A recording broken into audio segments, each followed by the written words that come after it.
Hola a tothom. A la píndola d'avui ens traslladarem a la meitat del segle XVII, concretament al 1640. A Espanya hi regnava Felip IV, de la monarquia dels Habsburg. El rei estava enfrescat en una guerra que fou anomenada dels 30 anys amb França, i les corts catalanes s'havien negat a prestar-li ajut.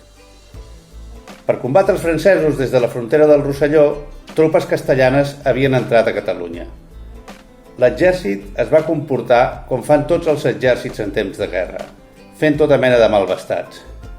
Davant d'aquesta situació, el 7 de juny, centenars de segadors catalans que es trobaven a Barcelona per ser contractats com a temporers per la sega van iniciar una revolta. És el que es va conèixer com a Corpus de Sang. Aquest fet va fer créixer les desavinences entre la corona i la Generalitat. Finalment, la Generalitat trencà amb la monarquia i va proclamar la República Catalana, encapçalada per Pau Claris. La guerra era inevitable.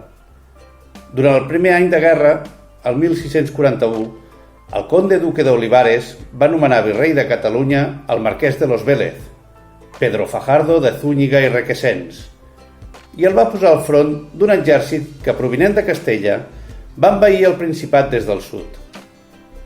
Va ocupar Tortosa i Tarragona i va anar avançant pel Penedès.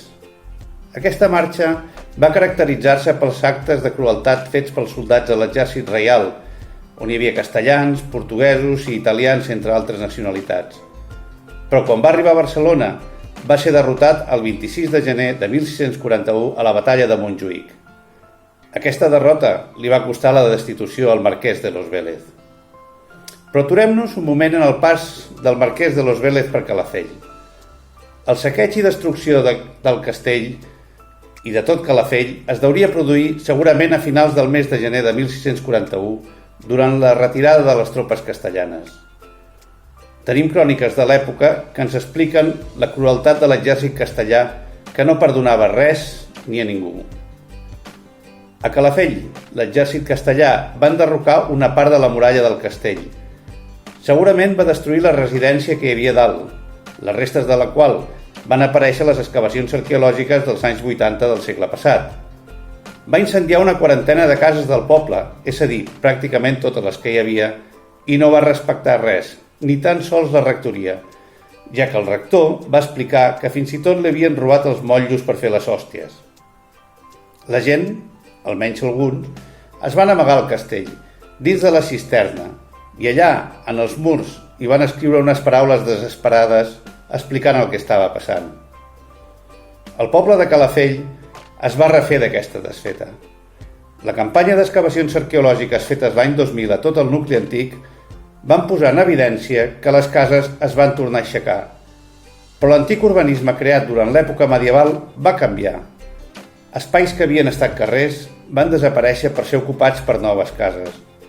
La fesomia del poblet medieval crescut a redós del castell al llarg dels segles ja no va ser la mateixa. Aquesta remodelació de la segona meitat del segle XVII és la que, amb molt poques variacions, ha arribat fins als nostres dies. Per cert, l'actual marquès de los Vélez es diu Leoncio Alonso González de Gregorio y Álvarez de Toledo. Els hi sona el cognom?